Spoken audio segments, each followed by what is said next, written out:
When you hear animal rescue, you probably think of volunteers, cute pictures, maybe a happy adoption story.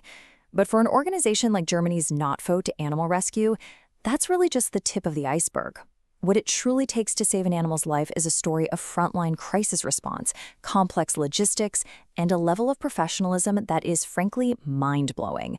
And that's what we're digging into today. It always starts right here, with one animal, terrified, alone, and in desperate need. It could be a dog in a Ukrainian war zone, a cat in the rubble after a Turkish earthquake. It doesn't matter.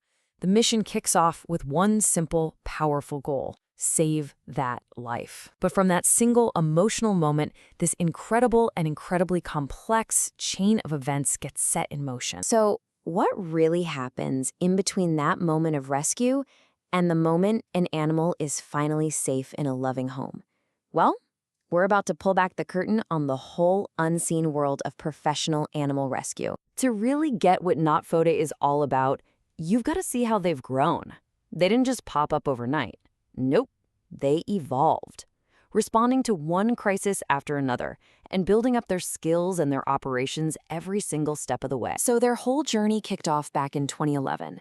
It was born out of protests against the culling of stray dogs for the Euro Cup in Ukraine. A year later, they're staging public protests against things like goose pulling. But this activism got serious fast.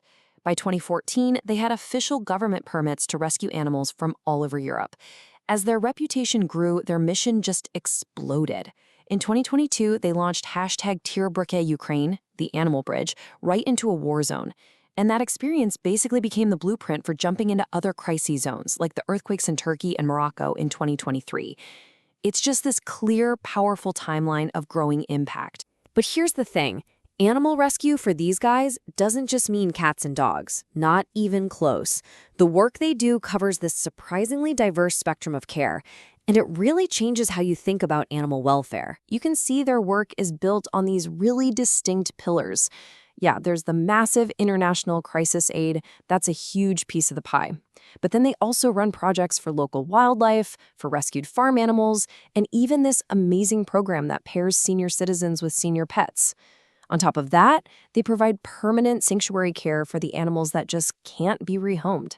It's like they're tackling animal welfare from every single angle you can think of. And this diversity is just stunning when you see it in action.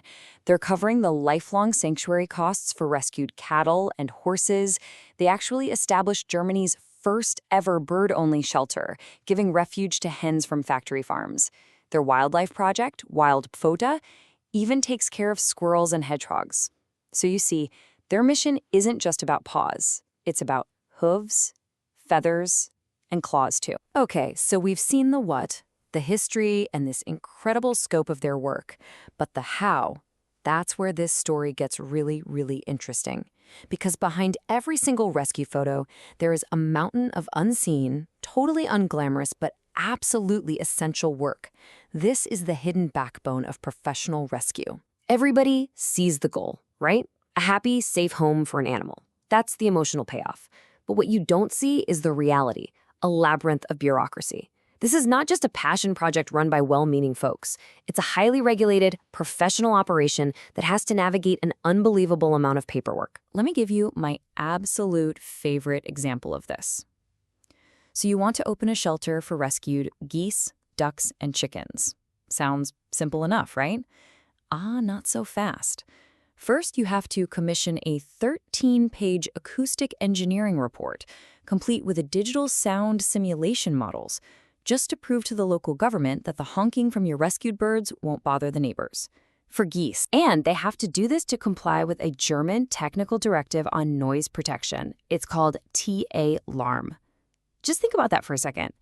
A nonprofit animal sanctuary has to meet the same technical noise standards as a commercial factory. That's the level of professional detail we are talking about here. It's just wild. And this professionalism goes way beyond German borders. When Notpfote went to Turkey for the earthquake response, they didn't just show up with vans and supplies. No, they drafted and signed formal bilingual cooperation agreements with local partners. Every single international mission is built on a foundation of legal contracts, making sure every single action is official and totally accountable. And the paper trail is just staggering. I mean, operationally, they need everything from vehicle permits to drive into literal war zones, to these official government licenses to even run the shelters in Germany. Legally, they have to deal with extensive GDPR compliance and register with state animal disease funds. And then on the people side, every single driver is licensed for animal transport, and staff members hold official welfare certificates. This is a highly professional, highly regulated organization. So, what happens when you do all this? What's the result of this painstaking attention to detail, this rigorous professional approach? Well, you get noticed. Big time. This approach has earned Notpfote incredible validation from huge media outlets all the way to the highest levels of government. This kind of work gets serious attention.